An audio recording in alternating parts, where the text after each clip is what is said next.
So when I ask you what you think being awake is like, and you say less doubt,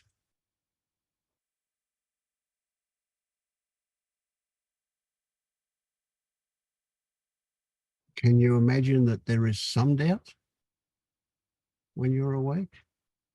Will doubt turn up still when you're awake? Maybe, but it won't be almost all the time. What if we said that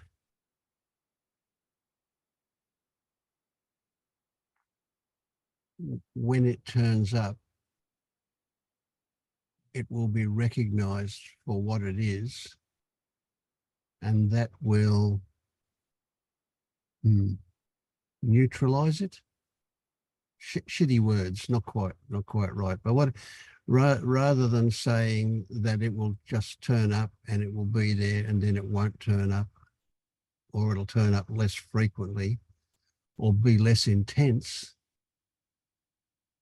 what if we said that the reality is that if it turns up, it will be recognized for being just thoughts? Does that?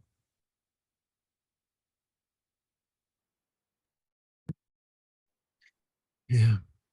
See, I don't remember much anymore, but I do remember that after I woke up, for a short time, there was no doubt. And then I got triggered. I don't actually remember what it was about, but I got triggered into some kind of a response that happened. And the meaning I put on that response was that maybe I wasn't awake. And that was what I would call doubt. And I don't really remember why or how or what caused that to go away, but it did, it went away. And then there was a long period where there was, well, in fact, there's been no doubt ever since then. But for almost everybody, doubt will turn up after they woke up. But it's seen to be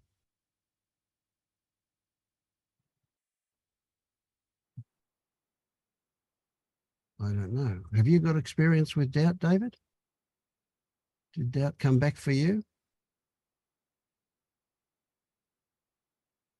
I want to say, when you asked the question to Ramis, the first thing that come into my mind was, I'm not awake. And after, while you were speaking, I could see that I don't use this word, and I don't know really what is definition. What is the definition? The only definition I have of awake is when I'm sleeping and I wake in the morning. This is the definition I have. So I don't know which definition you are using asking this question.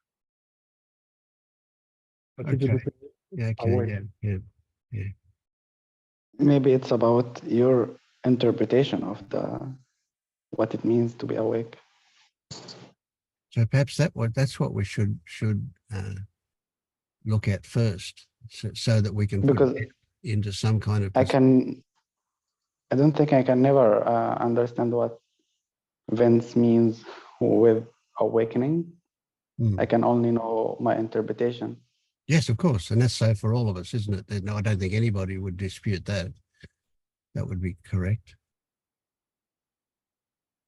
So yeah, firstly, let's agree that awake is just a shitty word. It's not really, and it's not something that can be defined to start with.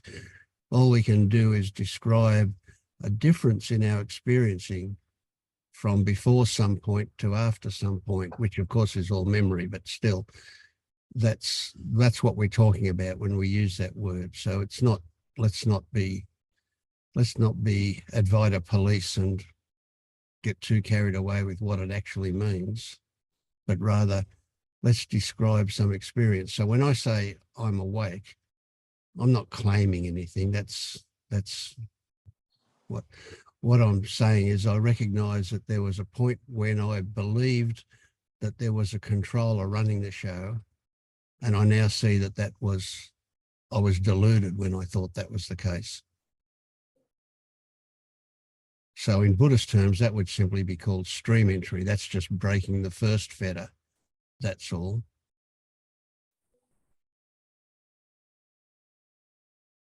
You'll never hear me use the word enlightenment, or I'll never claim enlightenment, because I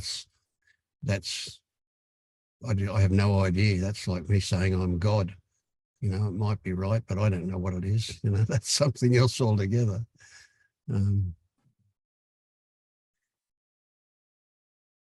So do you recognize that the idea of a controller running the show, one that we might label self, is in fact, do you see it as an illusion now?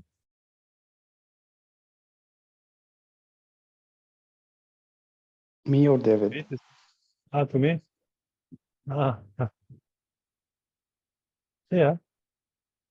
Yeah. What did you say, Ramiz? Do you see it as an illusion? I said the question for me or David. Oh, for everybody. Yeah. It's I have different. It's not about really a control, but I can see control as influence, maybe.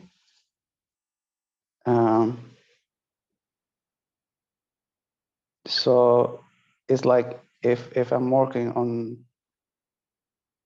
a project, if I have find the right solution for a problem, I will fix it. It's like that. It's just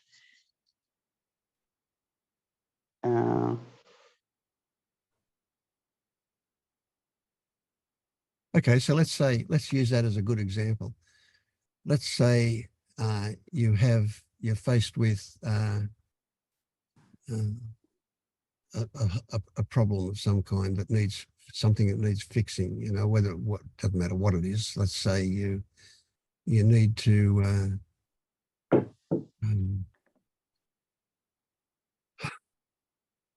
put a nut on a bolt.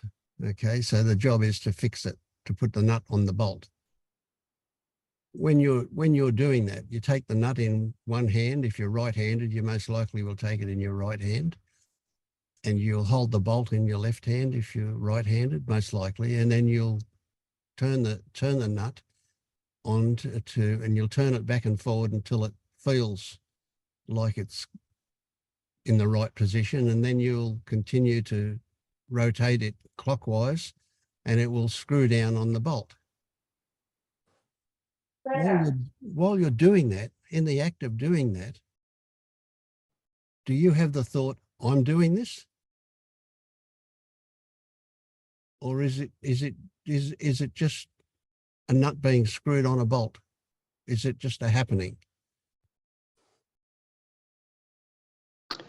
I don't understand control. Like, is it about things happening, or is it about claiming that it has something to do with me? Well, control by definition would be you having an intention and carrying out that intention exactly according to the intention, and that it is happening because of that intention. Oh, I mean, I just made that definition up. What would you describe control as, David?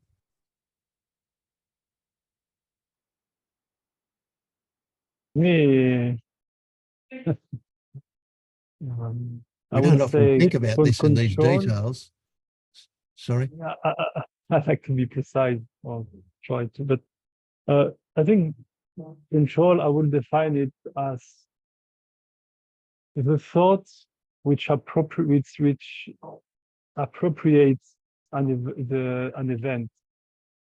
Now you're talking about what is actually happening rather than the definition of a control. So control isn't something that really exists. It's only a thought appropriating that event. I agree with you. That's what control actually is. It's not, but I was leading to that. So I'm saying to Rim is, is there anything other than thought appropriating that event after the event that is actual control? One of the things that I say, particularly to the people that I'm playing golf with, you know, they get angry because they hit a bad shot. And I'm saying, well, you're not in control. If you're in control, the definition of control would be that you could do exactly what you intend to do every single time. And the moment you can't do it, even once, you're not in control anymore, are you? You've got to be able to do it every time exactly according to your intent. And that's just not reality. It doesn't work like that. So there is no such thing as control. Control is only an idea. It's the mind appropriating the event after the fact every time. So what is the implication of seeing there's control or there is no control? The implication is that things happen for such a complex and infinite number of variables that are involved in every single happening, that for any person to say that they are the sole influencer in that event is just another delusion. There's everything, so many things involved. In fact, everything is involved. How that affect you in day-to-day life? Like when I'm thinking of control, if I'm overthinking a decision or I'm feeling regret about decision. Yes, that's how it affects you. I don't feel regret because I don't have control or I'm not responsible.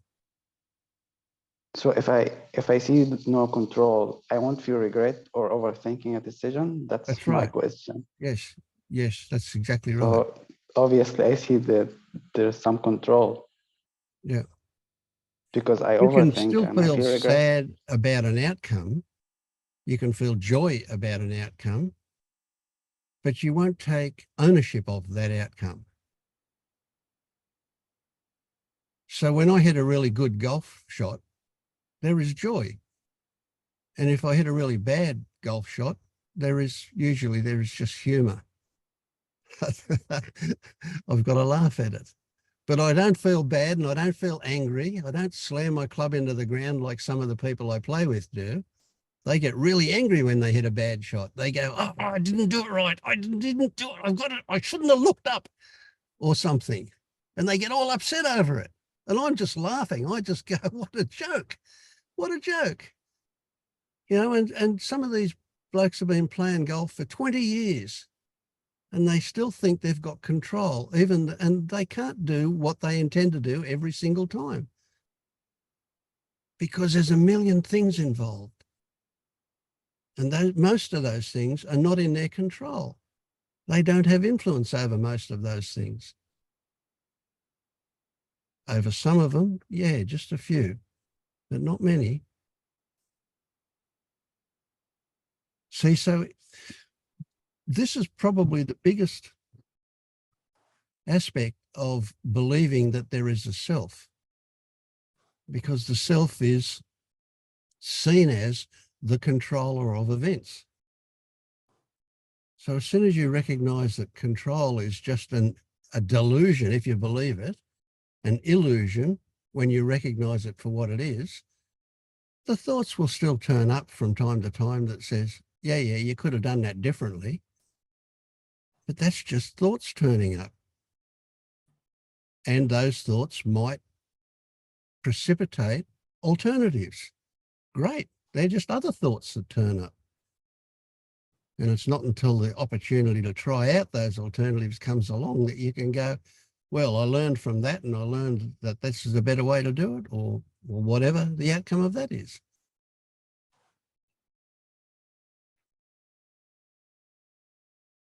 Vince is very rough, because Vince, you get into the crux of the controller like straight away. I mean, I think it's it's Too very big a jump? bold from your part. Another approach that I think it's interesting to explore is time, because you can only think about an event retrospectively. The only experience you have of the past is a thought.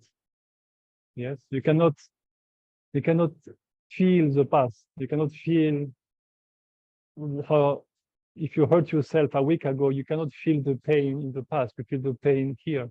So it's very obvious with sensing and perceiving and hearing that is here. You don't hear a sound that was in the past, you know. So it's for sensing and perceiving, it seems very obvious. But we thought we kind of get tricked into some kind of task, you know. But if you see that if you did something bad, yeah, all the narrative of the story of you did bad, it's a thought appearing right here. It's an interpretation. It's already past. You have no access to the event as it has occurred. Yes, yeah, just memory. You, Yeah. you only have the interpretation. So the more you can see that thought, it's an actual event of a non-existent past. All of the story of control and everything just kind of become very secondary, because, you know, even if there was someone who controlled it, you have no access to it. So another phrase, you can phrase it that I don't know if someone controls things or not.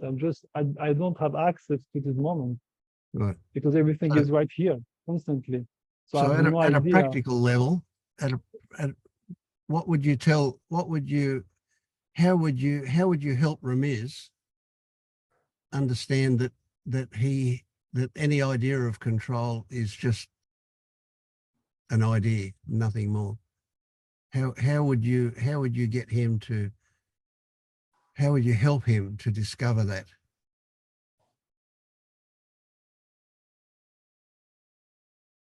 Well, do you have an event that you believe you are in control right now?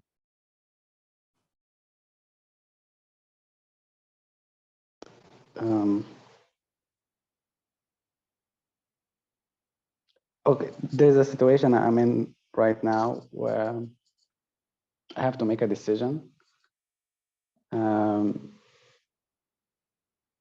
And I recognize there's two agenda, two contradictory views. And I don't feel like I can control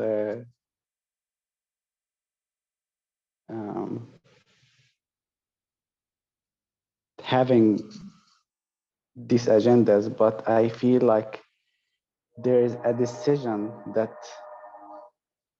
I can influence somehow.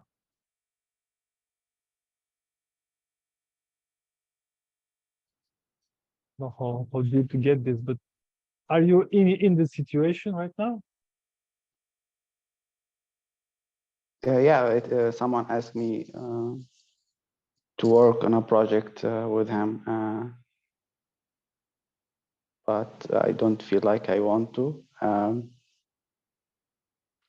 It's very complex, but no. But do you agree that right now you have a thought about an event? yeah. Right now there's a thought about, oh, there is someone asking me something and I have to make a choice. And the story is whatever. Yeah. So Yeah. this is one thought that is appearing right here. And what I understood is this thought is provoking some emotion and feeling inside. I don't want to do it. There is something in you that say, I don't want to do it. Yeah. Yeah. And if you doubt, it's because there's another part of you who say, well, maybe it's good to do it because some reason. Yeah. So there is Yeah, I'm those I'm two parts. aware. I'm aware of of the two parts and their arguments, and they having the arguments all the time. And Yeah. But you see, what is very good, it's you are laughing because you can see that there is two parts in you, yeah, that are emerging in the moment.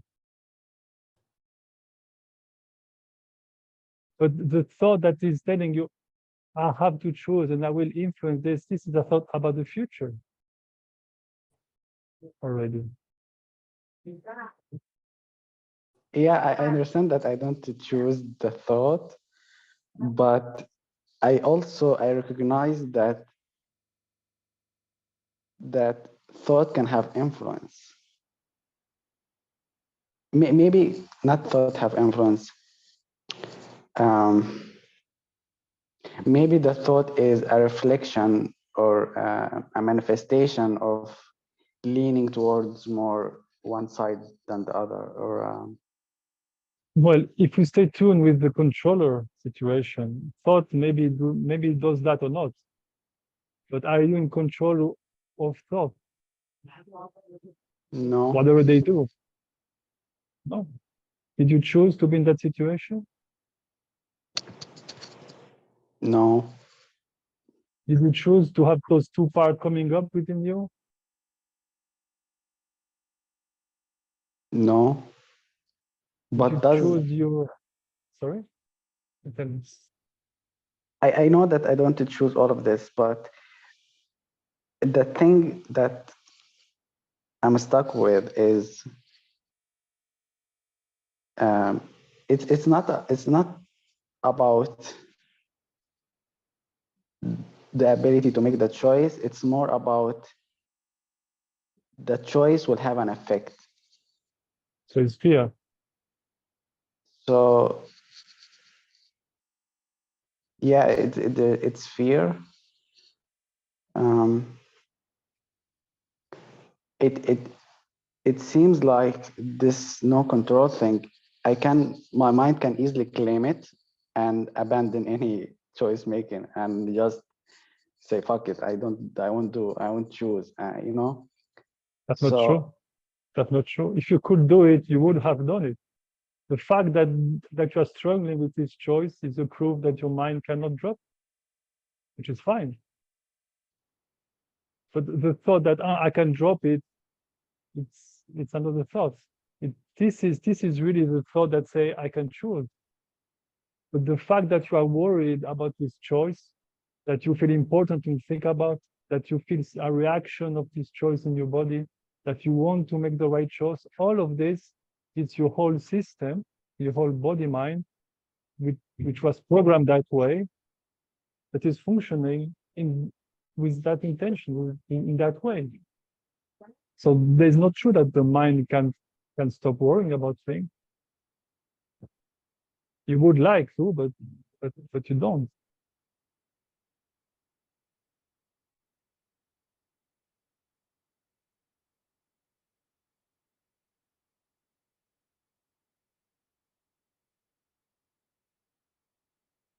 You see that we can see that you don't choose to be worried about these problems, because I'm sure you are a human being. So I'm sure you have many problems. I mean, this is maybe one of 10,000 or more, right? But this one is very important now.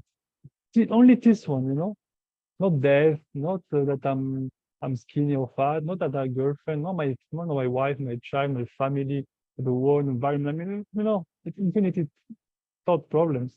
You choose this one. Did you choose this problem specifically between millions? Did you check the infinity of problem in your mind? We choose, okay, between all of them, we I choose this problem there. I And know just how come up, oh, wait, ridiculous it this is one. Huh? because I know how ridiculous it is because there were other choice conflicts I had that I don't I don't care about anymore. They Oh, feel so insignificant and pointless, and it didn't change anything. It, it didn't have the consequences I thought it would. It just um, so I realized how insignificant it is, but at the same time, the emotional aspect of it feels very sticky, and it's like um,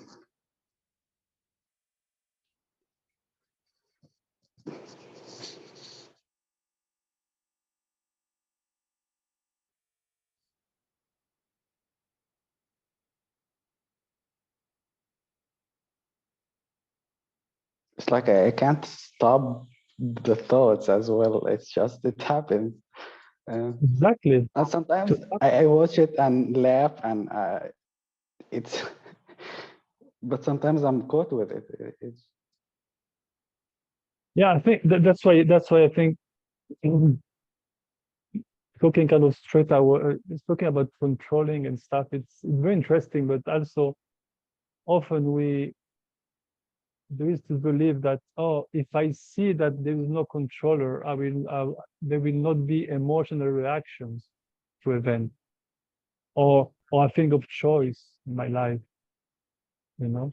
But the emotional reaction and the feeling of there is a choice, you know, there's two things that have to choose between. It's human functioning. It's how the human brain works and how the body works. The brain works with categories and separation. It builds choice. It recognizes patterns. So when the brain recognizes two different patterns, and this brain doesn't like the two patterns, it starts to say, "Oh, this is a problem," and then you can have an emotional reaction to it. But this is mechanical. There's not no one behind this, this process, and you are aware of it. So I wonder if the trouble you have with this there is no one in control is maybe you will tell me, do you believe that if there is no one in control, therefore there is no emotions anymore to anything? I don't understand how I can't imagine what it means to have no control or But um, right now you have no control. So you don't need to imagine. There will not be an event where the one who is in control lose control. There is no one in control now. This is the whole. Can you see that nothing will change? Rami's struggle will keep going on because there is no control at this moment. So we really don't need to imagine how it will be. It is that way now, and you can see it. But somehow I don't see where are you are having trouble. So someone see where, because you are laughing, you see that there's no one in control. You seem to understand and what I'm saying, and it feels that it's genuine. It feels that you are really, you can see. So I don't. I mean, when you speak about control, that there is no control, it seems like a blanket statement that it has no effect at anything. Like there's no control, and the, so what? You know, it's uh, if it doesn't have effect on actions, thoughts, feelings, then what's the point? But it does have an effect. So But if you it seems it doesn't. if you can see that you don't have control, you will also not agonize over making a decision, because you'll recognize that decisions will happen for all those other millions of reasons, all those other circumstances. but I have no control over the So you don't have agonizing any head. control over what decision you make. That will just happen. And the ramifications go on forever and ever. Who's responsible? If there's no self and there's no control, there's no responsibility either. That's not to say, let's not get into a nihilistic state, but what it means is that we don't agonize over these things. So whether you go or don't go, that will decide itself. You can just wait and watch, and you'll find you'll be getting ready to go, or you won't be. You'll just decide, no, that won't happen. But it won't be you deciding. Yeah, I agree with Vince. Nothing will happen is true. And I'm hesitant to say what can happen, because it's very easy to build stories and you try to evaluate your situation. But it is true that the guilt of my past choices kind of vanish almost completely. And the fear of future choices disappear also, because you are really doing your best at this moment with whatever you got. I mean, your system, the expression that is Rami, the located expression of life that is Rami, is really doing its best at the precise moment. So the guilt and the fear kind of really drastically diminish until it can even vanish. But it's not something to seek for.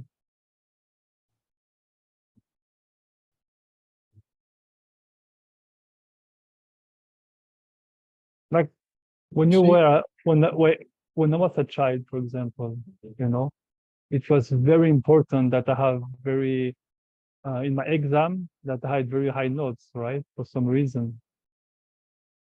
So I felt that I have choice over all of this story. But now I see the meaninglessness of this number now in a paper. What has changed? Nothing has changed.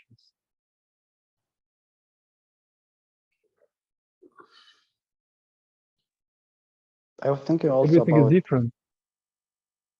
like all the years in school.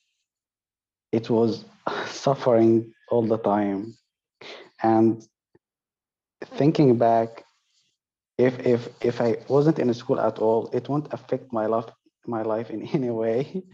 It was almost pointless. I haven't learned anything from school. All my skills I learned by myself from internet and so whatever. And when I'm thinking back, like all this suffering for what?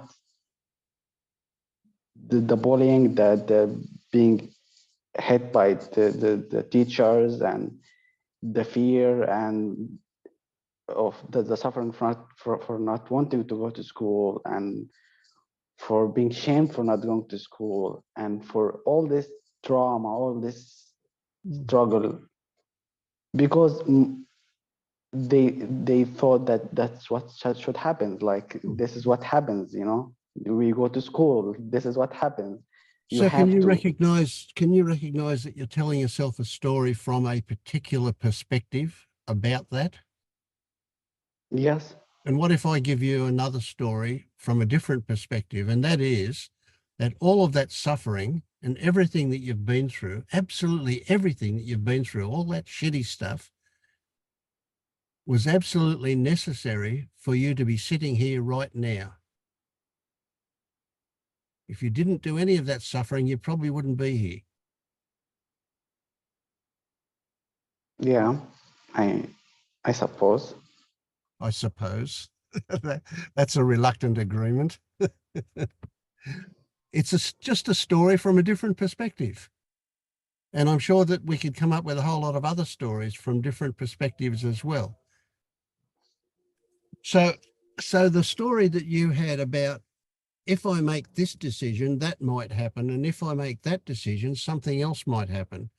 Those stories that you had about this particular circumstance that we're talking about, you you had a relationship with those stories that was causing you to feel pretty bad. You were suffering as a result of your relationship to those stories. Now, they might or might not happen, but you told yourself, oh, if I make this decision, that could be the consequence. And then you're worried about it. You had a relationship with the story that led to suffering. And then you had the other story about if I do it, or if I don't do it, whichever one came first, it doesn't matter. But that story also led to suffering. There was no stories that had a good outcome, was there?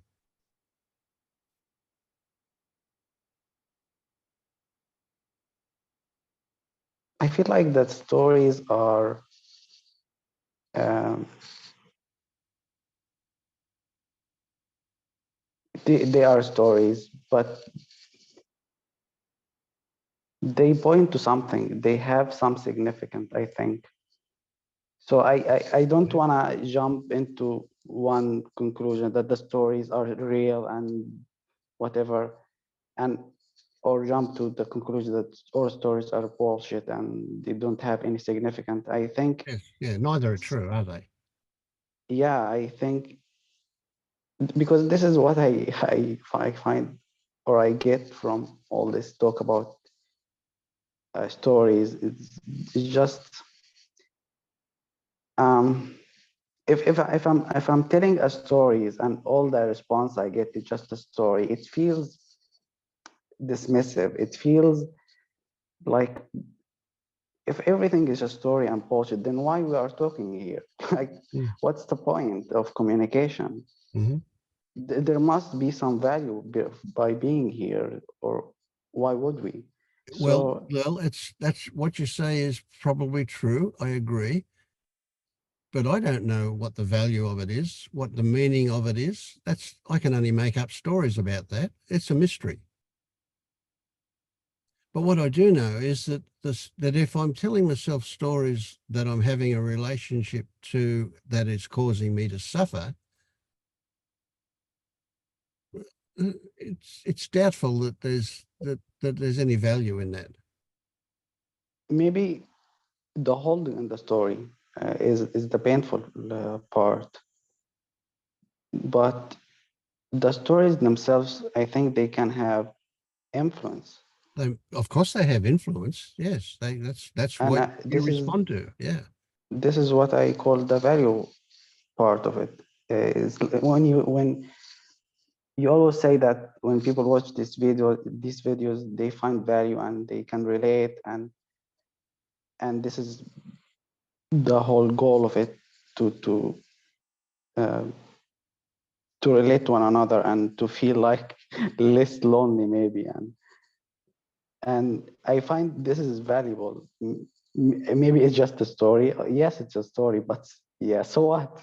Yeah. It's a better story than there's no stories. It's true. Go Yeah. fuck Yeah. yourself. Like No, I agree with you, but you know, those times I am dreaming a lot more. I'm having nightmares and I'm having beautiful dreams.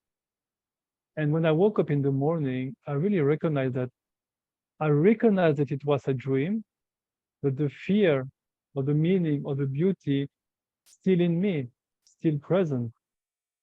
To me, this is kind of a it points to what you are sharing. It doesn't matter if the story is true or not. The meaning is not in the story. But saying that stories are thoughts is correct also, but that doesn't withdraw the meaning that we project on them.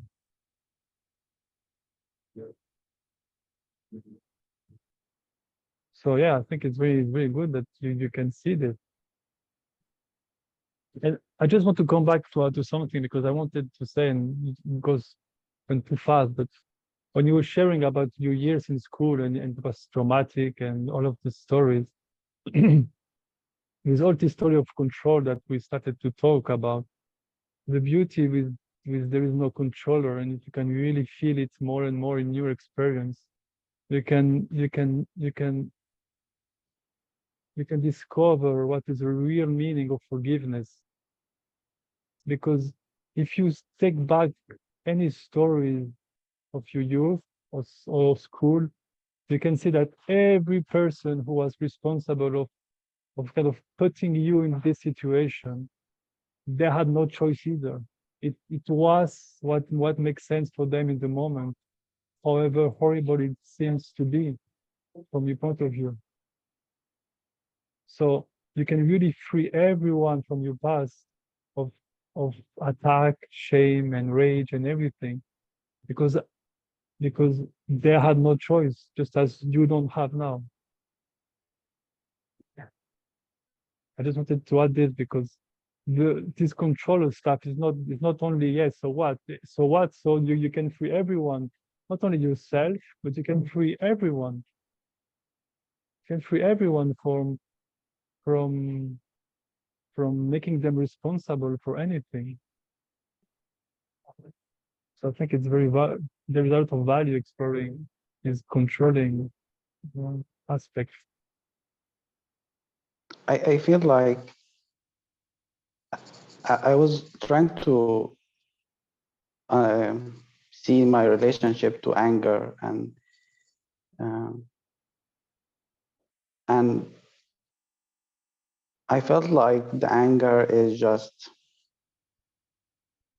I had stories about anger that is just destructive. It's pointless. It's childish, whatever, selfish, and I don't hold these beliefs right now, but my body still hold these beliefs, and it like I feel like there's anger in the body, but I don't have access to it.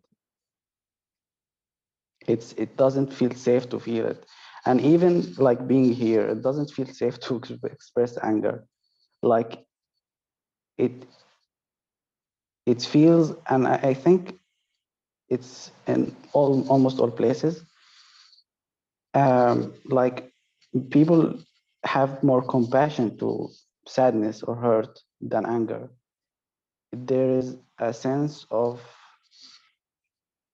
the anger, because the anger is all. This is what's really hit me, is that I'm being here because this is where I can hide my anger, because this is where I can appear in a way that will get me approval and love for the things that's already approved or accepted. But the parts that I'm rejecting in myself, I'm projecting that it won't be accepted. And I don't know how to, it feels like the anger is more, it has a story, and it's more personal and it's more vulnerable, that it's hard to express. It feels physically overwhelming, and also because it always expressed in thoughts and stories, that being told that this is just a story, if it is triggering. And it feels like there's no room for anger in me or outside me. Um,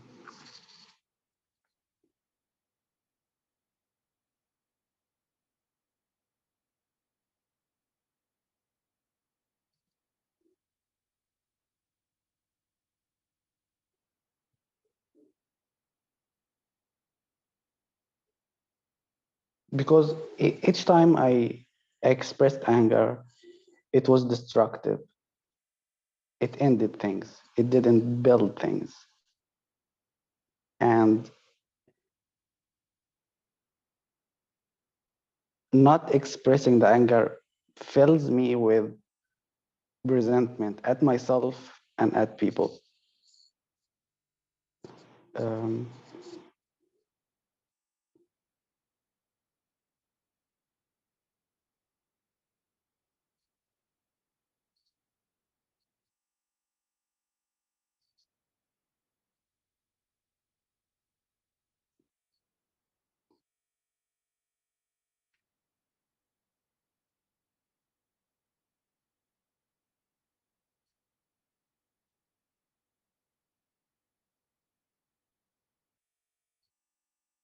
To say that I feel very touched about what you are sharing.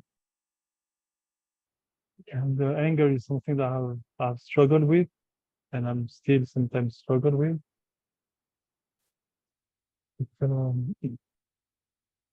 Personally, I have done a lot of martial arts, so there is places where anger is very welcome, used, and where you can express it in a safe way.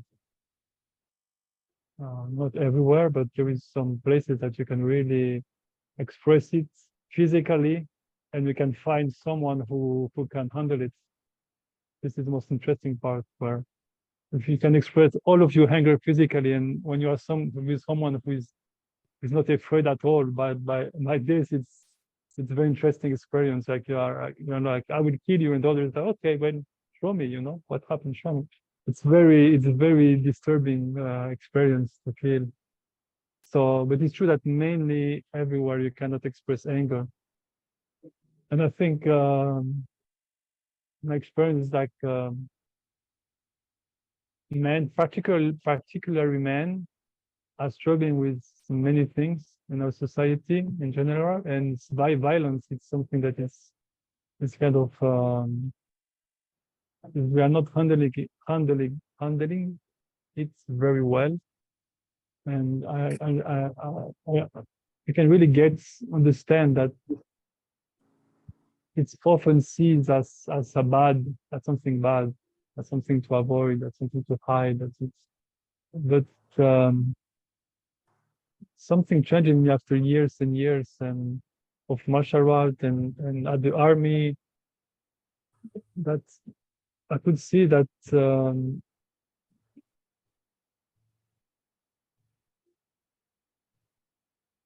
anger is not an enemy. It's more the way that I have learned to express it, that is the problem. And learning new ways to express anger, it's also very important.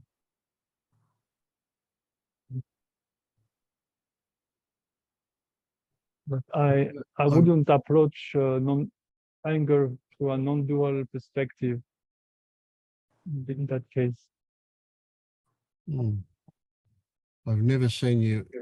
I've never even imagined that you could be angry, Ramiz. You have a very tight lid on it if it's there. Yeah. Yeah, that's from years of practice. Yes.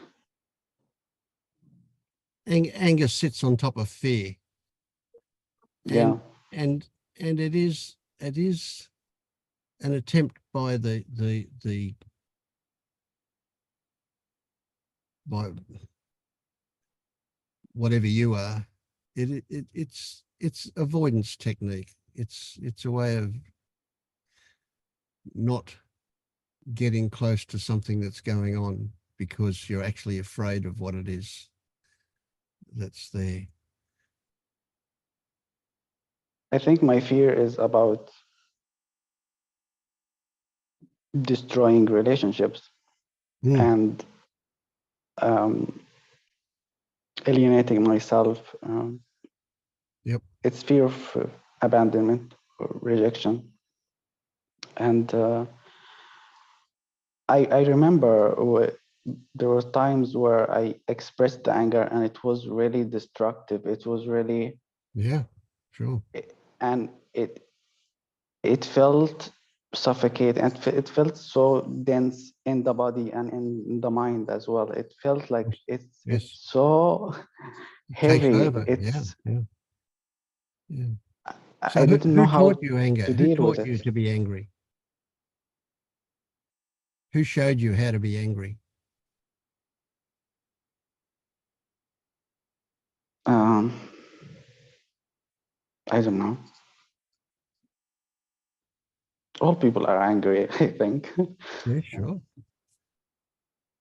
It's a way we learn to cope with something, isn't it? It's a way we learn to cope with frustration. For me, it's not a coping mechanism. It feels um,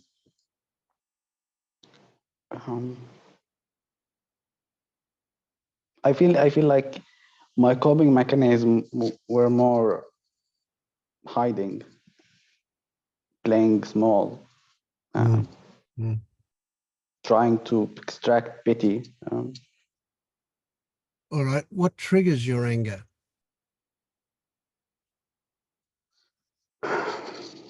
Um,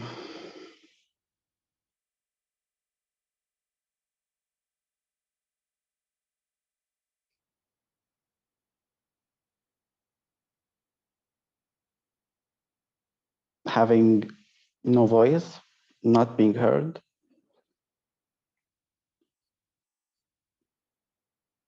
And who would the anger be directed at under those circumstances?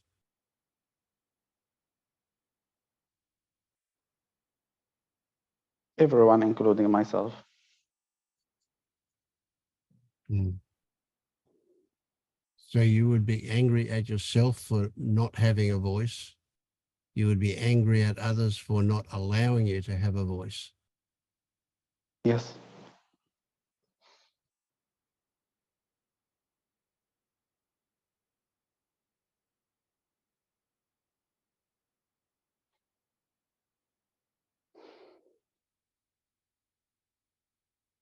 And having a voice would be seen as, it would be about being seen.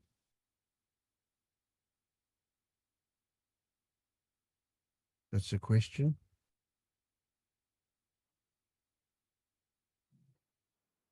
Being recognized as being worthy.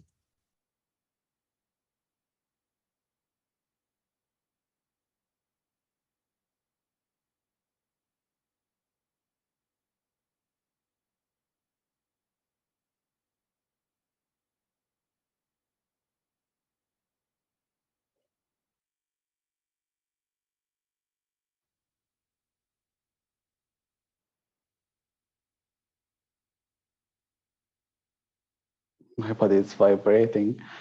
Yes. Is that how you control your anger? I don't know. I would like to mention to you that it's fine by me if you're angry here. You're allowed to swear at me or whatever you like. I don't mind at all if you're angry here.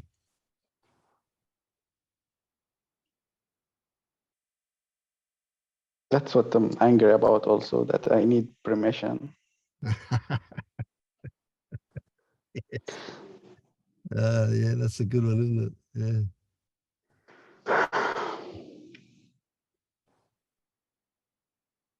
I just want to add, because if you were at school and you were bullying and all of this story or many other stuff, often there is a confusion, because when the body it's a fight or survival response. Like if I tiger into the room and want to eat me, my body, the whole body will produce a lot of energy of survival, fighting. And the brain interprets all of the signals of surviving as anger.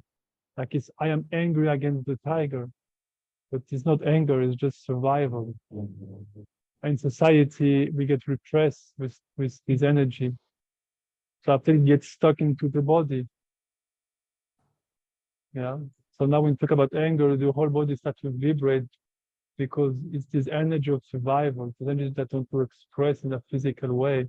So it's not always like emotional anger of stories. It's sometimes really like physical energy coming up into your body. So it's very good to feel it. And if you can find ways to express it, like hitting something and stuff like that, can be very interesting to do.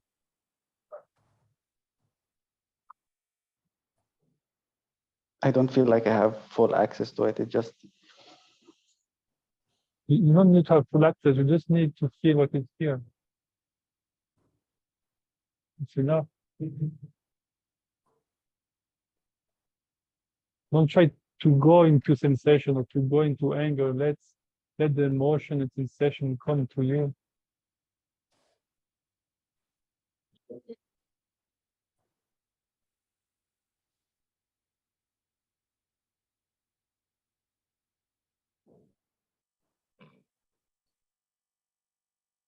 there is a fear, but also it's like if I let this energy to come up, it just take over me. It's just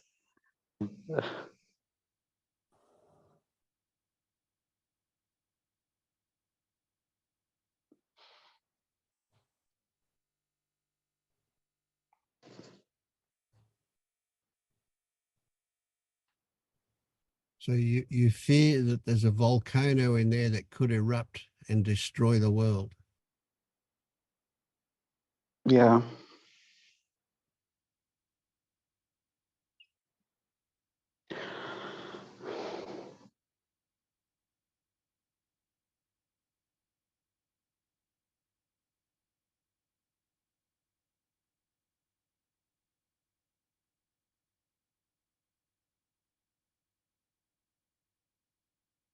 Can you see how the past has built up and exists in the present? It's the accumulation of everything you've ever experienced, and it's all there right now.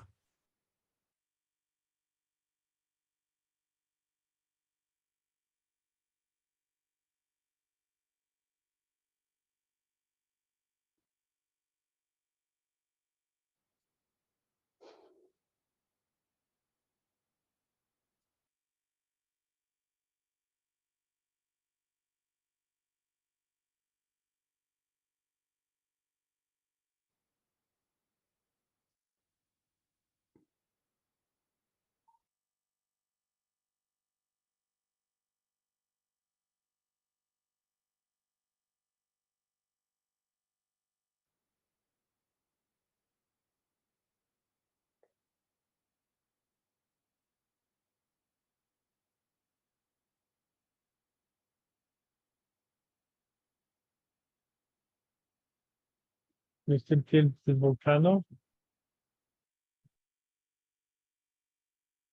My body is shaking. It's just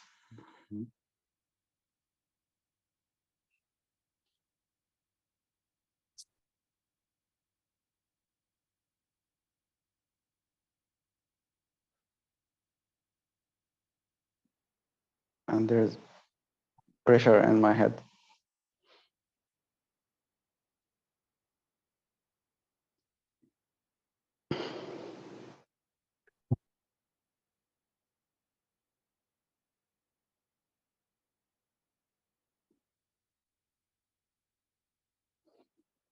You have to do. Are you open to a physical experiment? Yeah, Have a pillow around you. yeah. But you can try to hit the pillow.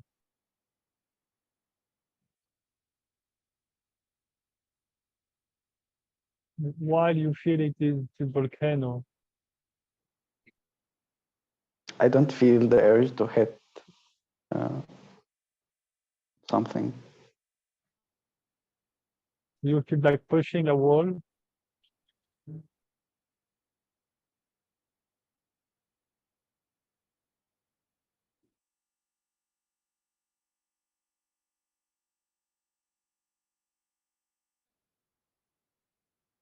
Or you can lift something very heavy, like your desk, take one side, very heavy, and you lift it.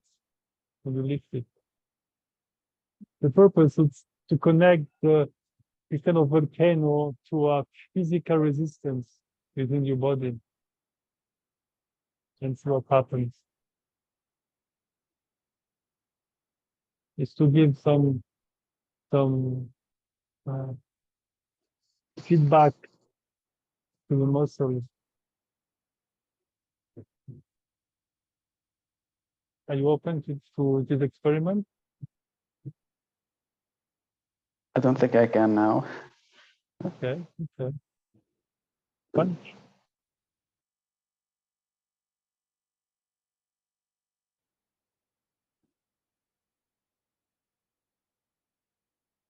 That's interesting, isn't it? You feel like a volcano that could blow its top and erupt, but the moment you are given permission to do it, you can't do it.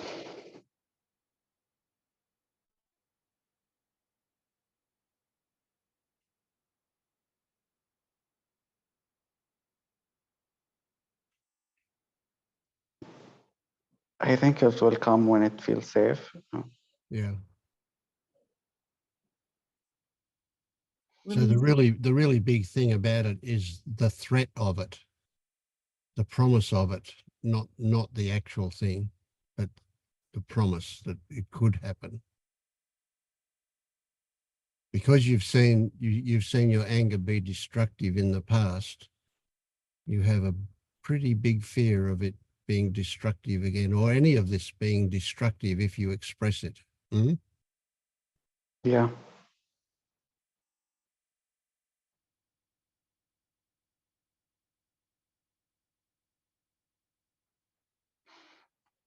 Ramiz, when I got in touch with my rage and the shame was attached to the rage, that it was only when I found a therapist who I could trust. And it was important to me that I actually shared the stories that ignited that rage kind of on the spot. And then the shame came along with the rage and it got released because I trusted that environment and that person. And then the stories but then the value of the stories, sharing the stories, was the rage and the shame was so attached to them.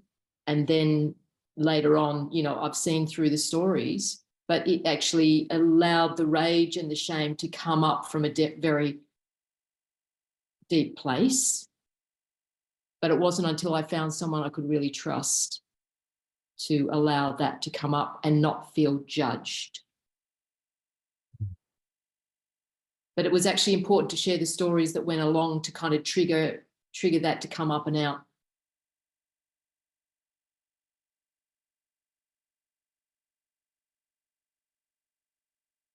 And the rage, no one wants to see, in my mind, I had told myself no one wants to see that rage. No one was going to be able to stand that rage.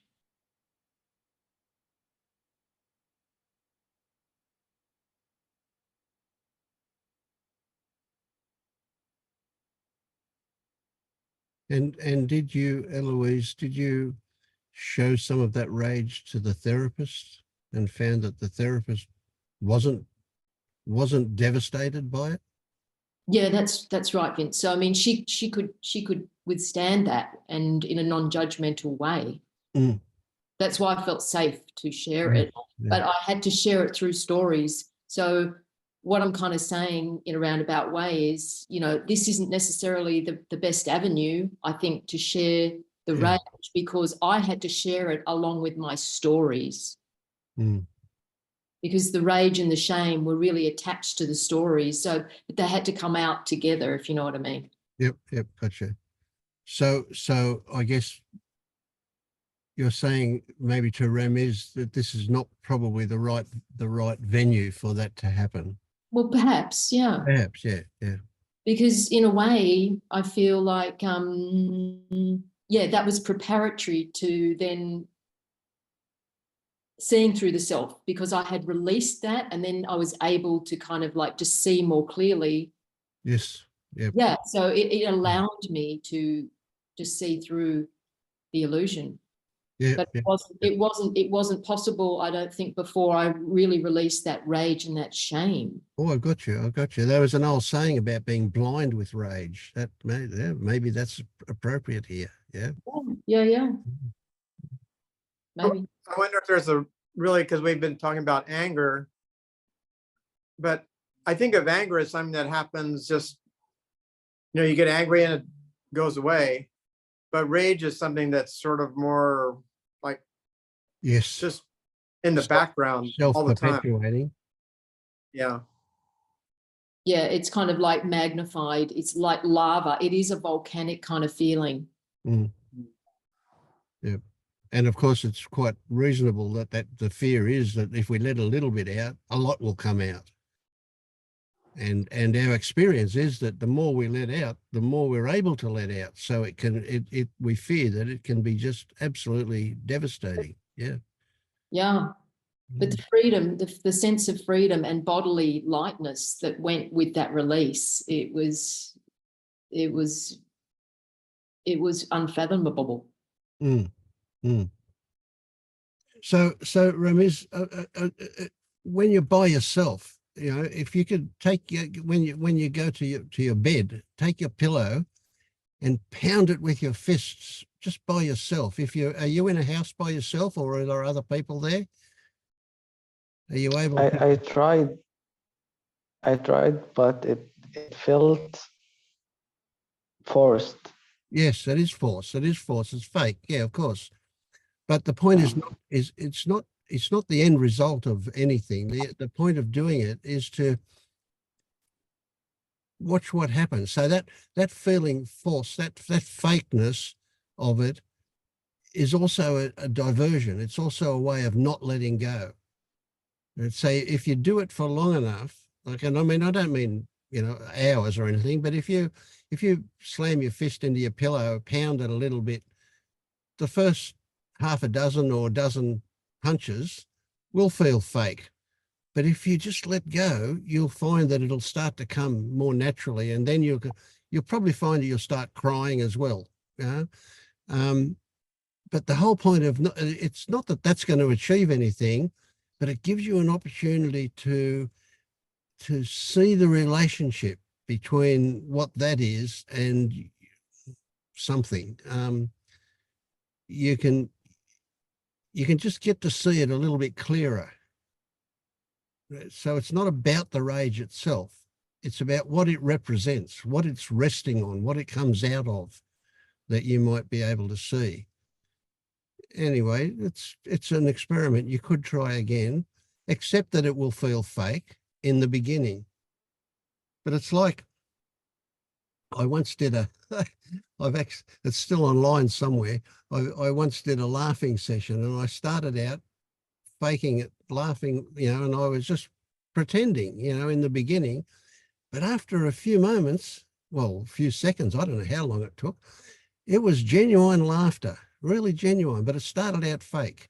You can kind of let yourself get carried away by the fakeness, and as long as you don't use that as a way to stop it, it will lead into something very genuine, something spontaneous and authentic. And so it's an experiment that you could try.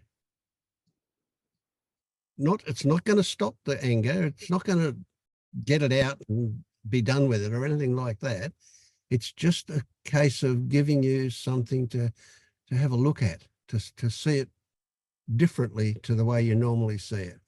See, the way you normally see it is that you run away from it, you hide it. Your body starts trembling if you start to go towards it. So it's just a case of, in this way, we give ourselves permission to look at it a little bit better. That's all.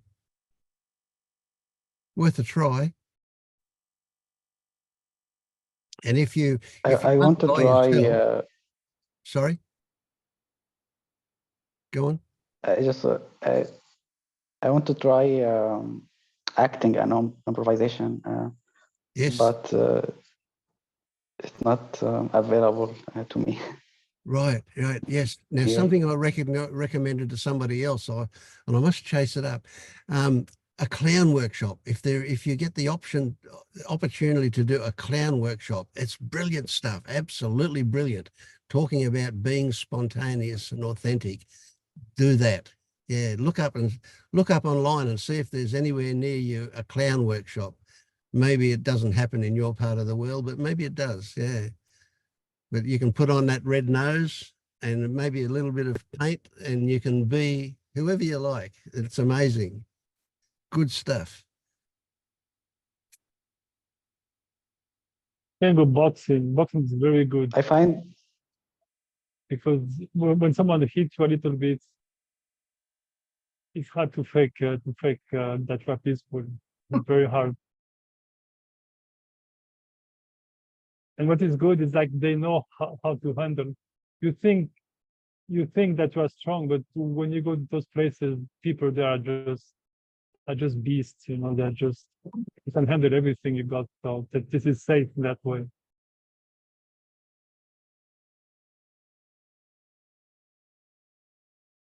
Mm.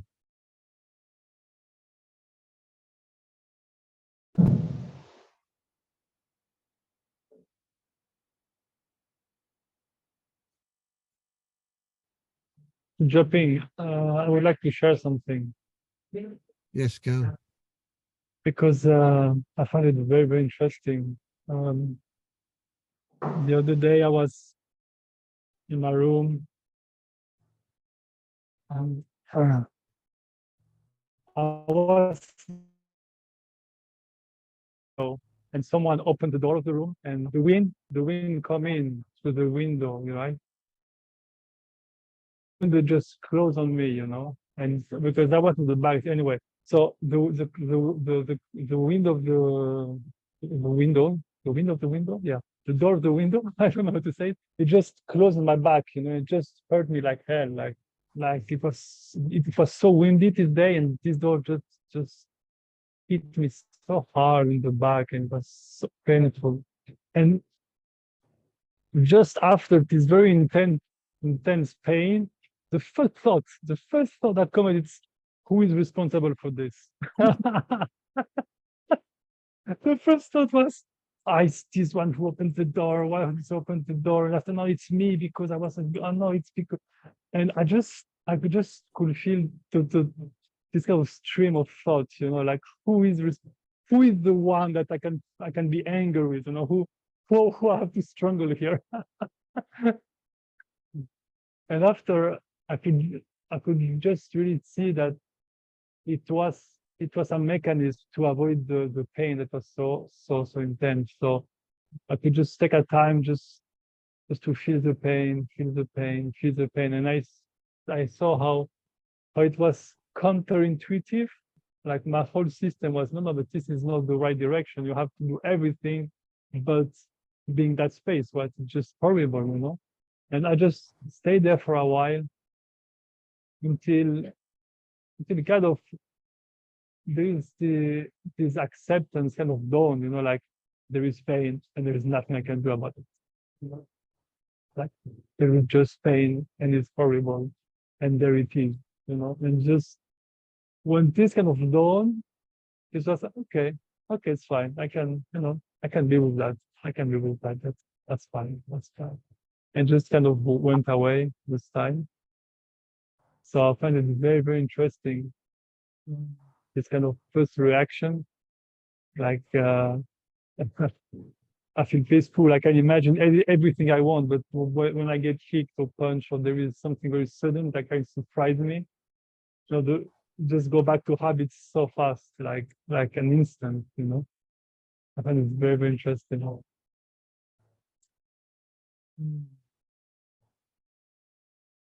And how easy it is to get stuck in that place of blame if you don't have the insight that you had, David. Yeah.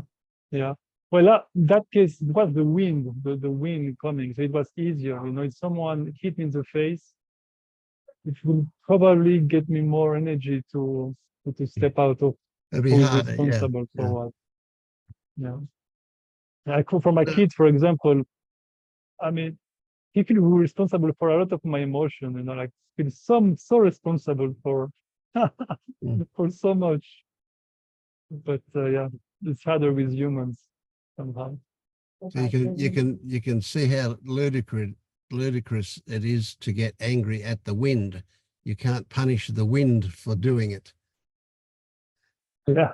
If it's Yeah. a person, it's a lot easier to blame, but it And I seems can more, see, yeah. I can see because the more baby it is, the more easy it is to interpret what the baby is doing, like a wind, Mm. you know, like he's innocent, you know. And the more growing you are, the more you feel that he's in control. Like he, you know, this kind of something, you know, the belief shift with time, you know.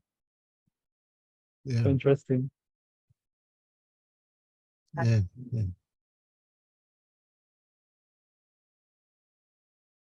I've found myself when I've got my leaf blower and I'm blowing all of the, we have a big gum tree right near my place and it drops lots and lots of leaves on my place. And I get out there and blow all the leaves away and clean it up. And occasionally you get this leaf that won't move. It's stuck to the ground, and no matter how you blow it, it won't move. And I get angry at this leaf on the ground because it won't move.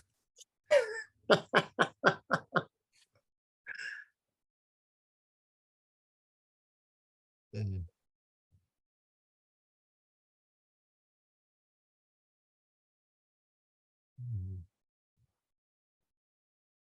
So It's how's things interesting been? because during this phase, there is some kind of recognition that we use the word thoughts and say like sensation, like everything is thoughts, you know. I can really feel like when I felt this very intense pain, I could really go into it and feel it, and was just pulsing, vibrating very, very intensely. And there was thought about it, but I could see that there's nothing solid to find in pain also. Like there's nothing to find anywhere. It's like a hollow mirror. Like everything is thought. Everything. Everything it's just experiencing.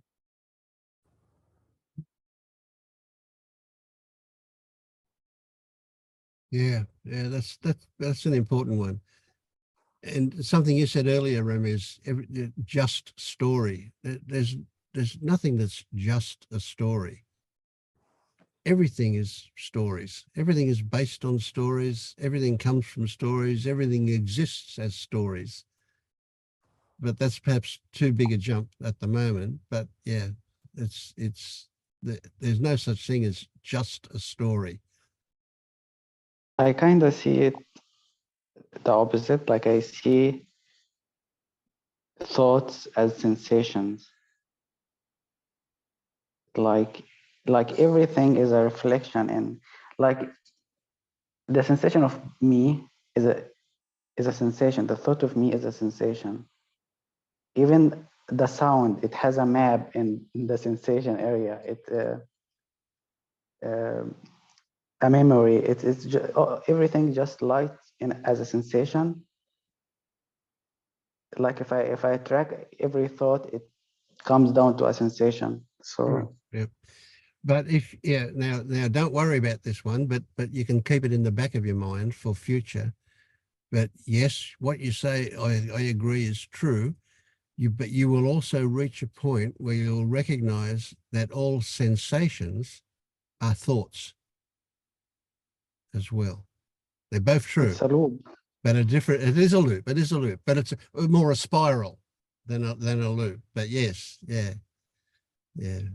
But anyway, that's a bit of a future one. We got to get over the first layer first. Yeah. I'm learning programming, and there's something called variables. And Yes. essentially, it's something that you decide what it is. Like you give it a name and you give it a value, and this is just arbitrary. Like you just decide what it is, and you reference for in the script that it's like the variable itself. It doesn't reference anything. It just variables referring themselves. Like it's just a loop. Thoughts referring You to a say thought. variable? Did you say variable? Yeah, it's Yes. Yes. And you change one variable and everything changes. Yes, it's But any program has a lot of variables. it consists of variables, variables Yeah. referencing other variables, and it's And what it's all about, of course, is the interaction between them. Each of them in themselves is kind of meaningless, but the interaction between them is what changes everything.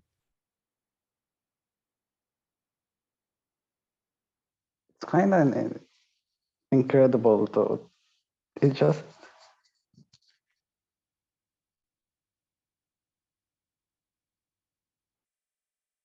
What language are you learning? um, C++? GD script. I don't know it. It's a gaming language. Right.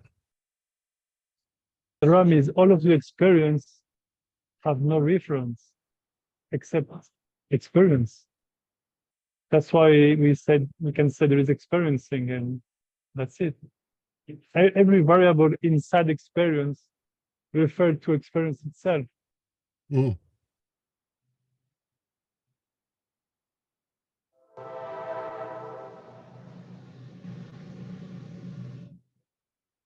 Mm. I think that's great.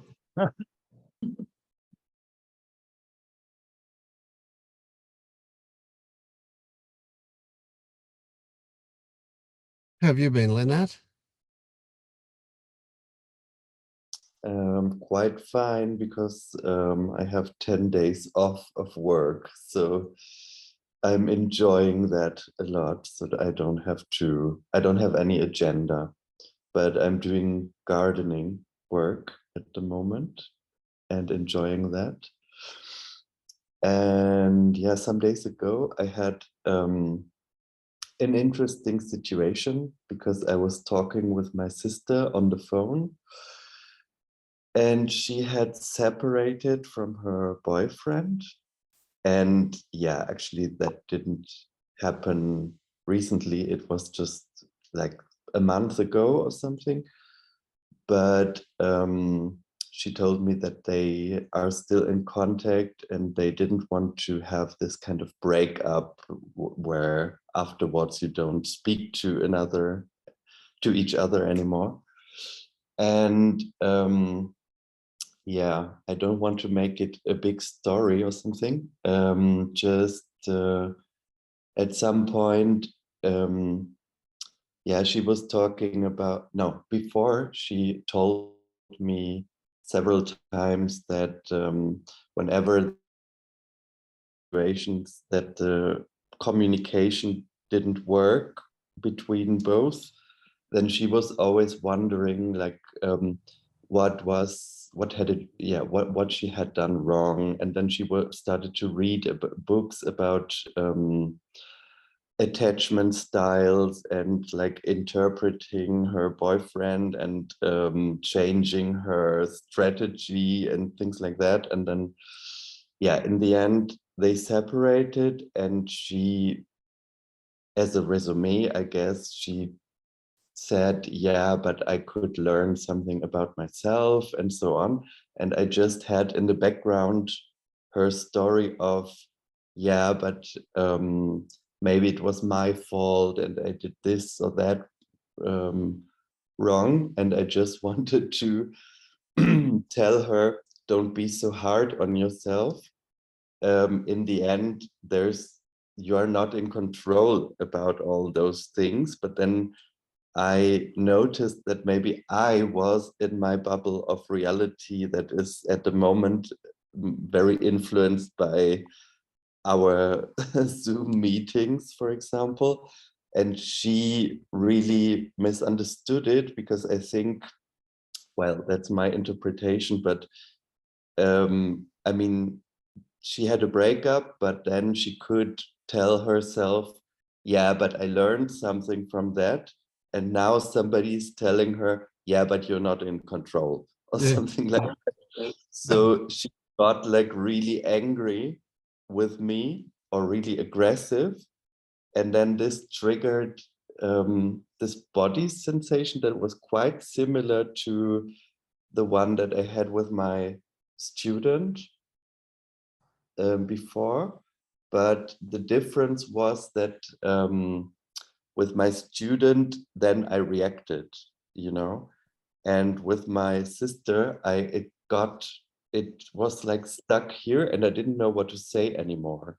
And then I had, I had to calm myself down because I was like nearly stumbling, you know, and then I thought about something that Pernille had said in one of her videos, the thing about explaining that this is a form of selfing as well. And then I didn't explain myself. I just said like, okay, so now you're really angry, but actually I don't understand because it was really not meant as a critique or something. And then somehow, yeah, we ended the conversation because both were like, I mean, I could not say anything anymore. I just said like, well, I'm sorry if you're disappointed by what I said. It was really not meant like this, and I'm a bit surprised now.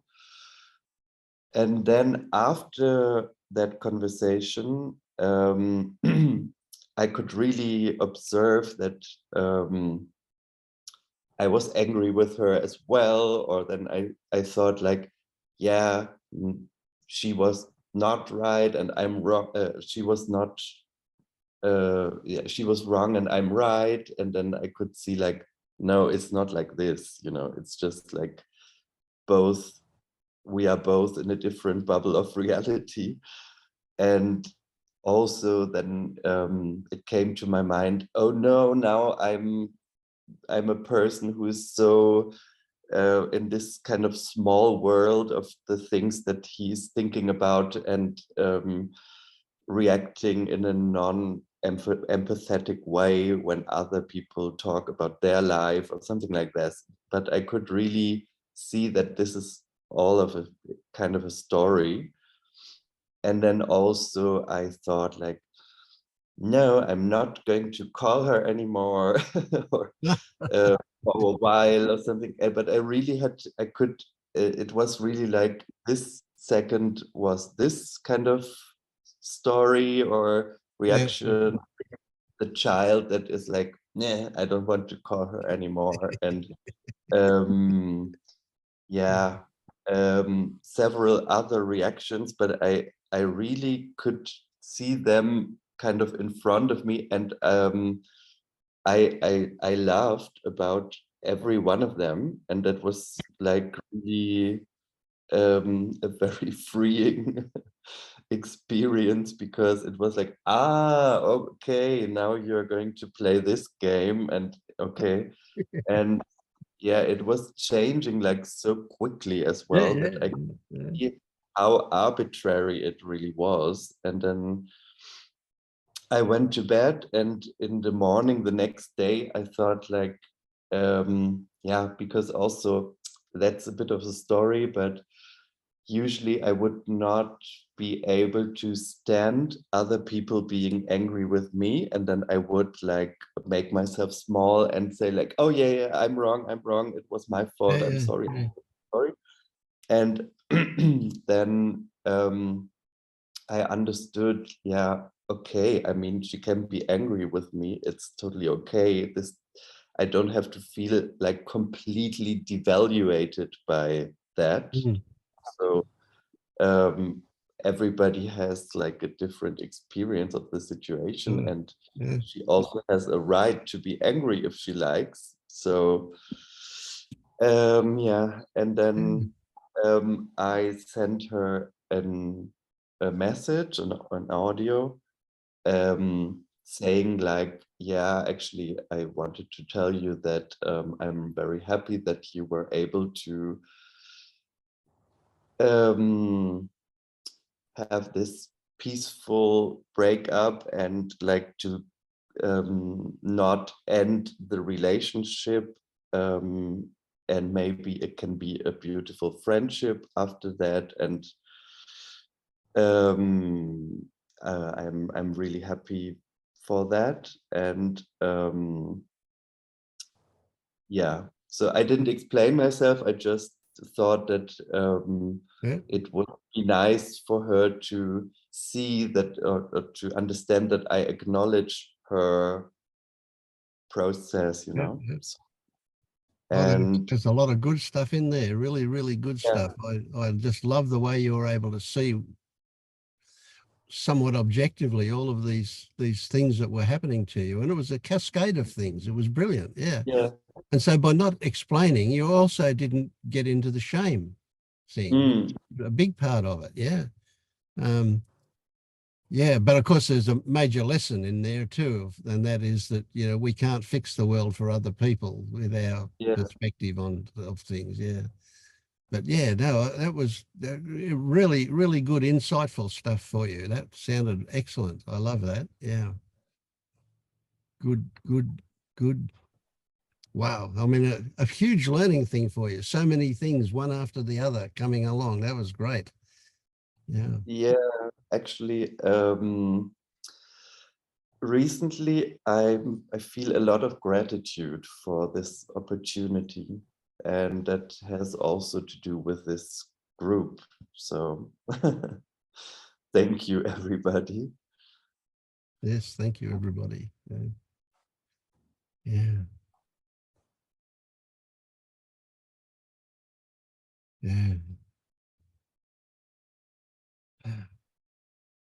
Have you been, Eric?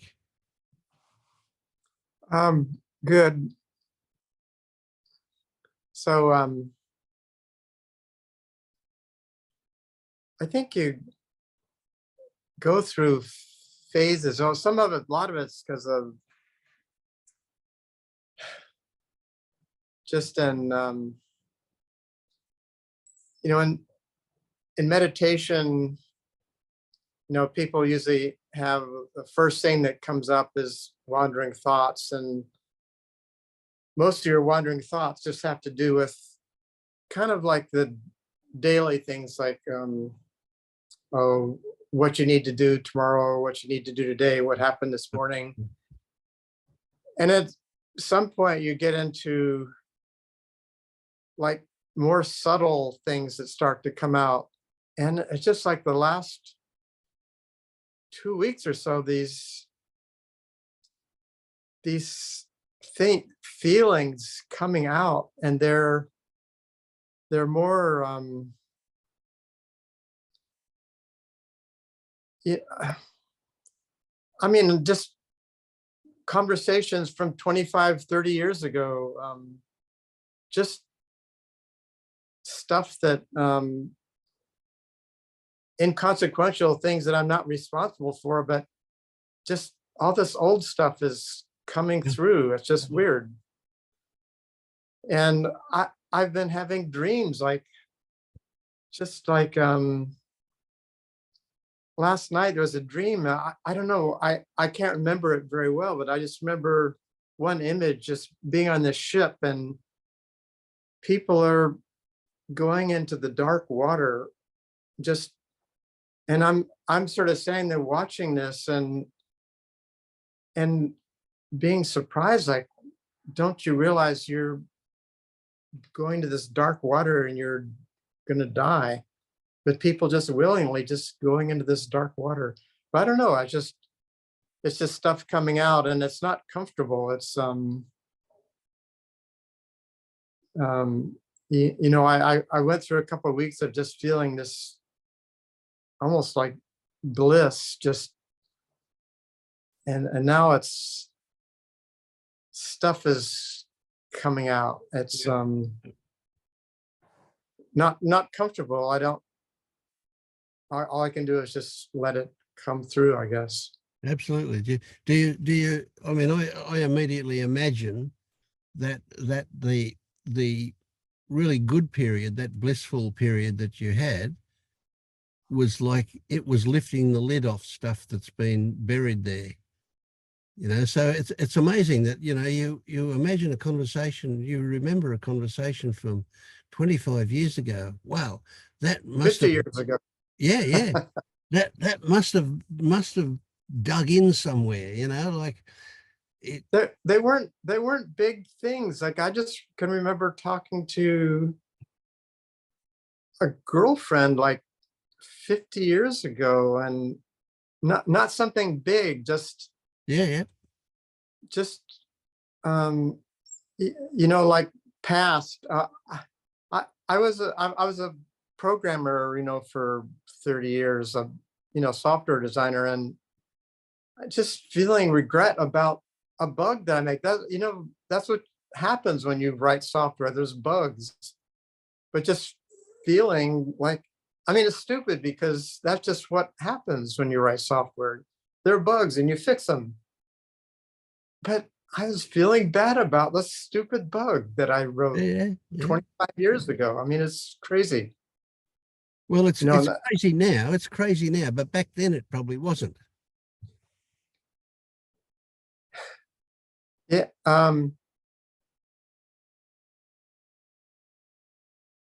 Actually, no, I think it was the thinking about it later that was not. I think at the time I'm just working, you know, just doing stuff, but maybe the, you know, part of it is I was sort of writing this sort of like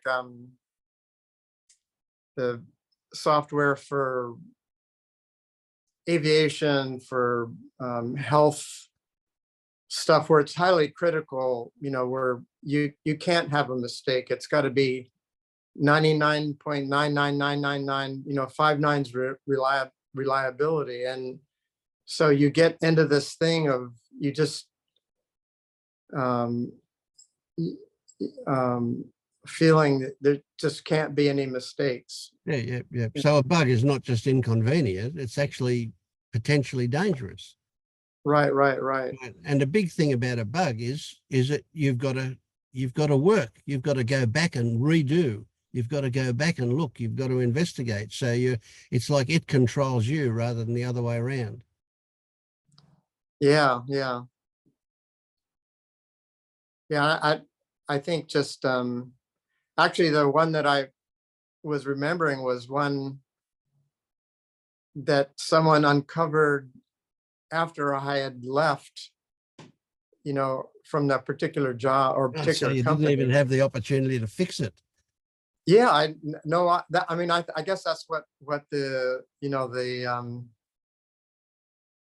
and I knew exactly what the bug was, and I knew where it was, but I can't do anything about it. You know, I just That's pretty frustrating. yeah. So, Yeah. but yeah, it's just stuff that's So coming out now. was there some kind of did you relate that in some way to your self-worth?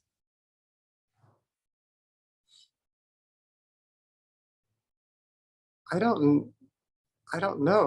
Well, it made me feel bad. Just like the feeling inside is it's like um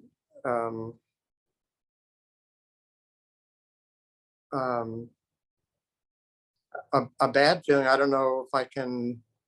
Yep. Just, you know, actually a lot of this stuff started coming out was I started taking a medicine that I stopped after 2 weeks, and I got it somehow upset my stomach, and I started feeling like the same sort of feeling, but that was a physical thing from, you know, I don't know, maybe my biome or whatever, the 1,000 organisms inside my stomach, Sure. you know, were upset, but it sort of triggered, you know, feeling bad about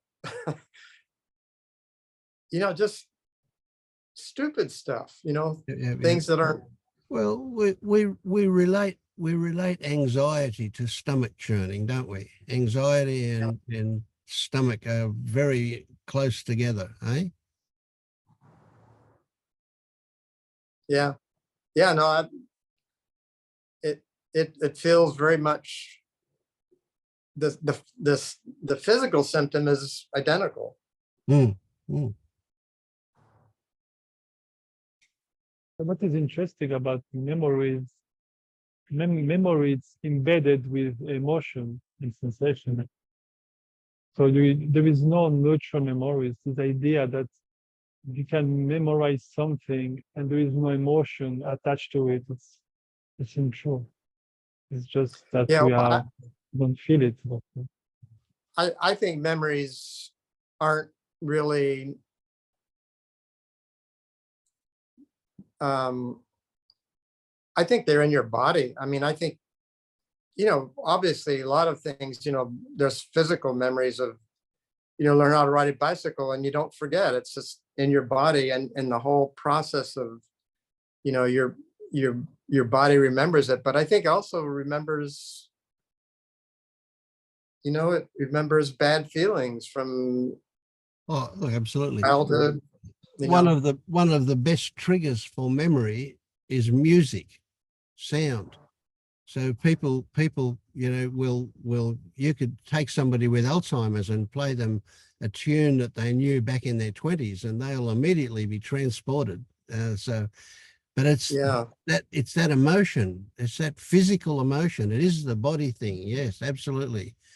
And interestingly, memory, we don't store a story in our brain somewhere that's any memory comes from different parts of the brain, and it's a composition of all of these different things that get put together. That's a really, really interesting how it works. Yeah.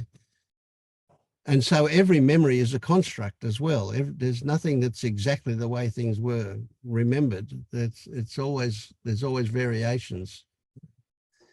Yeah.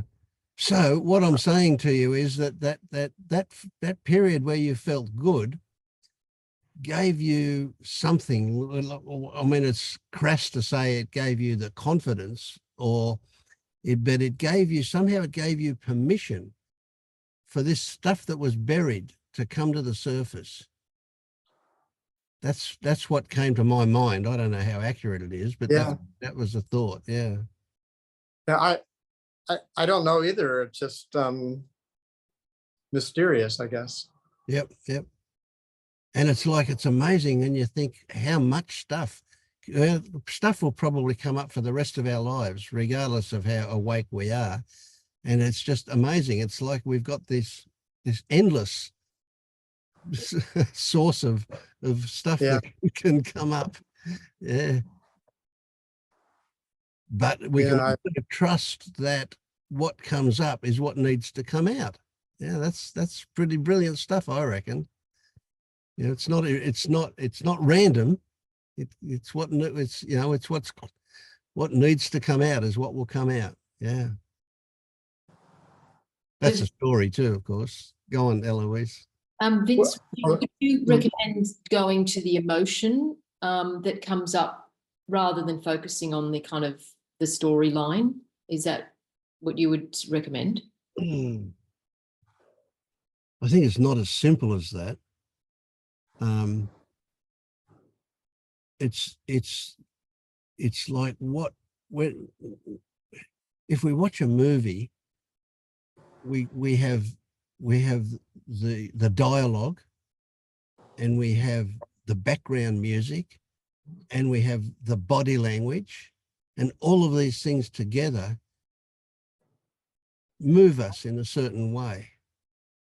So I think what comes to mind, and this is what happens here, I just open my mouth and out this stuff comes. What comes to mind is that everything is included. We shouldn't say don't go to any one place, and we shouldn't have an opinion, or a judgment type opinion about what anything is worth. Everything contributes. So if there are emotions, they're not separate from the stories that we have about whatever's going on. So the emotions may well have come from the stories, but they also trigger stories. So it's an endless circling around of things that go on. So I would never say exclude anything. Yeah, but believing them, that's again, it's not what comes up. It's always about our relationship to what comes up, not what it actually is. The content of it is the least important thing. It's how we feel about it that is the most important thing. And if we have an emotional response to something, that tells us something. And then if we have a story that spins off from that emotional response, that tells us something. So can you see that partly what I'm saying is that the value is in observing what's going on. It's almost like we objectify the experience and we just watch it, whatever it is. And we watch it with curiosity rather than with any conclusions. The conclusions will make themselves known, but they in themselves are not actually conclusions. That's just another thing that we've got to look at.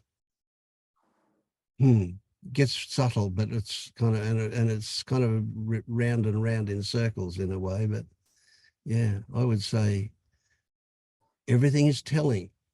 And and one of the things, like from what Eric said, what occurred was, I love body language. Body language tells us so much. When we say, oh God, that made me sick to the stomach. That's a kind of a disgust, but you can, at the same time, that where you're going to experience that is not in the head or in the hands or in the feet. It's going to be in the belly. So if I've, I can't think of anything, oh, that's on the nose. There's a body language saying, that's on the nose. It stinks.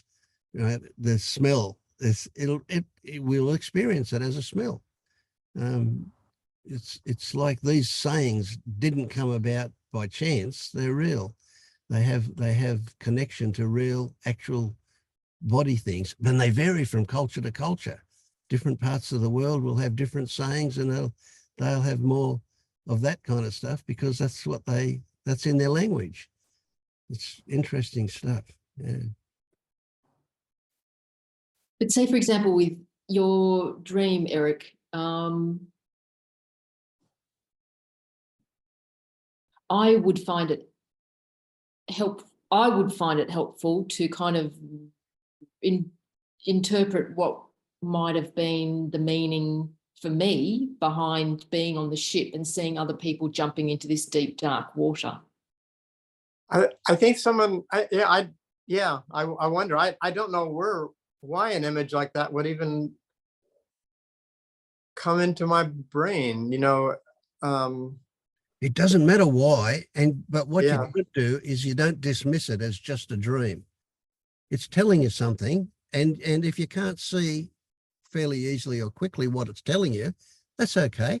You just kind of leave it float around, and maybe not. It will tell you something, but it might be days later that something else will happen, and you'll go, oh, there you go. Look at that. I mean, dark water kind of symbolizes something, doesn't it? And people like lemmings, not seemingly willingly jumping in, committing suicide, that's kind of tells you something as well, doesn't it? But always, these things are about ourselves. They're not about something else. But also, I mean, it could be a whole raft as in boat, the whole raft of things. Excuse the pun. But maybe it's you clinging to safety whilst other people are jumping into the void, and you're the one who's actually clinging to something, and they're saving themselves by jumping into the water. So it's all these like interesting insights that might come to you, as Vince said, over time, or if you reflect on them. I don't know. Yeah. So one of the things you can do, and it's just a technique, is that you can kind of make up sentences, little stories about what that dream was about. I mean, when Eloise just said then jumping into the void, wow, that's I hadn't thought of it that in that way. But that black water could be seen as the void. So if you make up these different ways of describing what you saw happening, one of them's going to go ding, ding, ding, maybe, and you'll go, oh, okay, that's probably, you know. On the other hand, so it could be well that you feel other people are doing it, or they could represent you. You know, it could be anything. So you just kind of play around with different ways of describing that dream. Write them down. That's a good way to do it. Get it out on paper, and then reread it back to yourself, and just watch for where the bells go off. If you're interested, you don't have to, of course. That's just a possibility. Oh, yeah. I mean, I've thought about it a little bit. I mean, it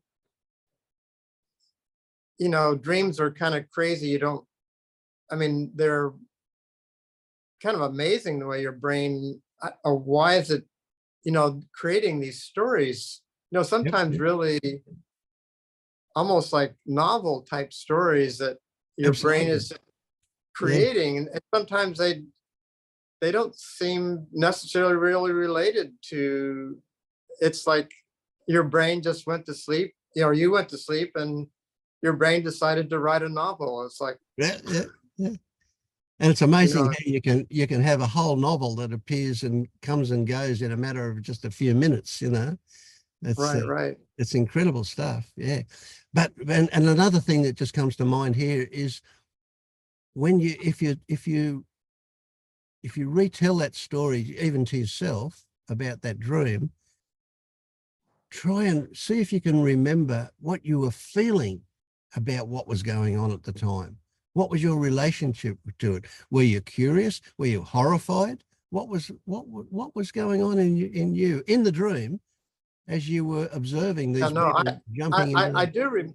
I do remember that. I mean, I was an observer, and I just saw these people slipping down into this dark water, and it's like, I'm just sort of saying, or actually, no, I was just observing. I wasn't saying anything. I was just saying, you know, why? I just doesn't.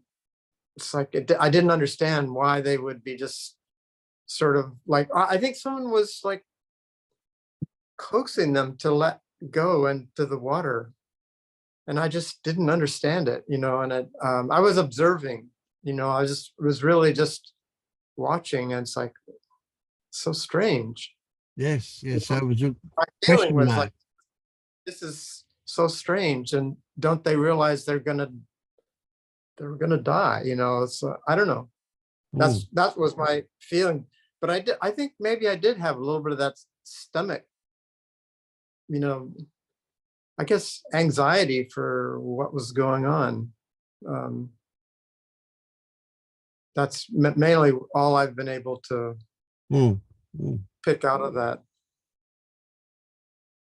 Vince, would you you know how some non-duality teachers seem to say or point to that life is just one big waking dream? Is that how you would describe it? I'll tell you an anecdote. And that was me at some age. I don't really know how old I was, you know, but the memory was that I can picture it. I know where I can picture that it was my bedroom, and I was going to school, but I'm not sure whether it was primary or high school or what it was. It doesn't matter anyway. But yeah, my habit as a kid was, or my obsession was reading. I used to read obsessively. I basically read a book a day for ages and ages, and I would read walking to school, and I would read on the bus when I was going to high school. I just read, and I would read, and I'd get into bed of a night, and I would read under the cover with a torch. And I actually had a cupboard underneath my bed where things got stored, and I used to get into that cupboard and read with a torch. So many nights I wouldn't get to sleep until, say, maybe 2 or 3 a.m. because I was reading. And so consequently, I always had trouble waking up in the morning. And my mother used to yell at me to get out of bed and get ready for school, get dressed and come to get your breakfast. Anyway, I woke up this morning with her telling me to get out of bed and get dressed and so on. And so I dragged myself awake and I struggled to get out of bed, and I got dressed, and I was, oh God, walking out the door to go and get my breakfast when I woke up. And I realized that I had to do it all over again. It was so difficult. I had to get out of bed and get dressed and go whatever. And with that realization came the fact that, am I actually awake when I think I'm awake? Or am I just dreaming that I'm awake? I don't know. What I do know is I only know I was dreaming after I've woken up. So I have no way of knowing whether this is a dream or not. But I do have a thing inside this, if it is a dream, that I have woken up from the dream that there is a self running the show. So that's an analogy that that's a dream. But in real terms, is this a dream? I have no idea. Maybe it is. Maybe it's a simulation. Maybe we're just coded and we're all part of somebody's computer game. I have no idea. Don't know. It's just this, whatever it is. I don't know. So, but it's a good analogy. I like it, because it has a lot of dream qualities, doesn't it? Yeah, it does. The dream is the best. Excuse me, Louise. No, go ahead. Can I ask a quick question too of you, Vince? That a good friend of mine got really excited today and sent me an email telling me how much she has valued reading all those books around The Secret. That kind of genre where if you set your intentions right, yes, yeah, I got it. I know it. Yeah. And you wish hard enough, kind of thing, then everything will come your way. And she just is extolling the virtues of this to me, and I must be reading this, and what do I think, and everything else. And I'm just feeling in that place where I don't know how to respond with respect. I get it. Yeah, it's a hard one, because her enthusiasm and that stuff can generate that enthusiasm is like religion, and she wants to share it with you, and she wants you to get as excited as what she is, and you recognize it as magical thinking. Yeah, but you can't tell her that, because she's gonna get. That's the quickest way to lose a friend, I think, is to just be blunt and say, you're just masturbating. It's not really going to turn into anything. But on the other hand, there's some good stuff in that. That some of the attitude that they promote is a healthy attitude. But you just got to kind of not get carried away by the magical thinking stuff. Yeah. Just I would say to her, make sure you share your lottery winnings with me when you win. I wouldn't debunk it, but I wouldn't, I wouldn't want to get sucked into it either. Yeah, I've been down that route. I went there myself at one stage as a seeker. Yeah, and I didn't win the lottery. Yeah, but maybe that's because I was doing it wrong. Yeah, obviously. Yeah. Thank you. David, you remember what you were gonna say? It's very interesting with the second part of your sharing, because I think the dream is the best analogy for our predicament, for this experience, because every like Ram is every variable, like sensing, thinking, perceiving. The reference is only your experience always. So there is no other reference that my own experiencing at this moment.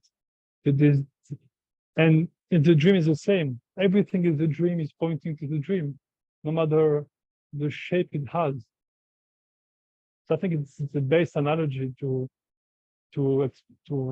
our experience at the moment. And all of this think about this, the secrets, which is, I think it's, I forgot the name of the mechanic of this. If you think something, it happens. Yeah, somehow, some kind of, yeah. But this is true. Like you experience in a way, it's like thinking stuff, you know, it's just thoughts in a way, you know, it's not really like there's a physical word with thought and thought brings something inside. It's just like a dream. All you dream that you're understanding or not is your wish. It's a way of framing it, right? Even if it's a nightmare, there is no one inside you that forces you to have a nightmare. There's a part of you who expressed it that way. So I think it's the dream. It's very powerful analogy. Yeah, yeah. And it's very easy to see. It's very easy to recognize that every element in a dream, every single element, every person, everything is constructed by your brain. It's all you. Every bit of it is you. And it's a bit of a jump, but it's what the non-duality people really push. And it's true. It's just not so easy to get there in one go. And that is that in this place we call the real world, that's still all you. Exactly. No different to the dream in that way. Everything you see is yourself. And one thing was very interesting, like you said, because, excuse me, but I love it. I love this. It's like in the dream, you know, for example, if I take an object, right? I take an object, right? An image. In the dream, if I put something in front of it, right? The mind goes, but there is something behind, you know, this phone still exists between this space and this space. There is something here, you know, but you have no way to know what is behind my hand. So all you have is an image.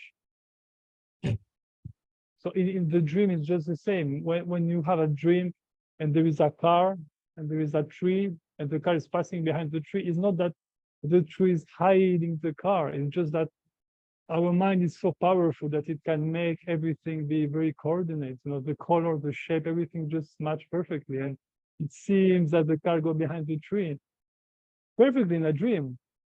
And in our experience, it's just the same.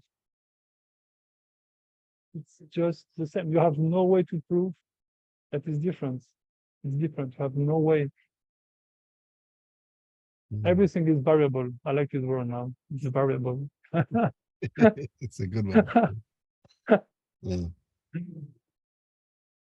Okay, I will take this moment to say goodbye. I really enjoy all of you. I had a great time. Thank you for your presence. Thank you. Thank you, David. I love the way you keep me grounded. I love that you confront my excesses. Thank you. Excellent. Bye. I need to go too. Yeah. I think Got we kind of late for me. Yeah. Okay. That sounds like a good time to wind up then. Yeah. yeah. Thank you again, everybody. It's always good value. I love being able to rant. Yeah. Enjoy your holidays, Lynette. Thank you. Yes. Have a nice week. Absolutely. Yeah. Thanks. Bye. And enjoy your dreams, Eric. Bye. Bye.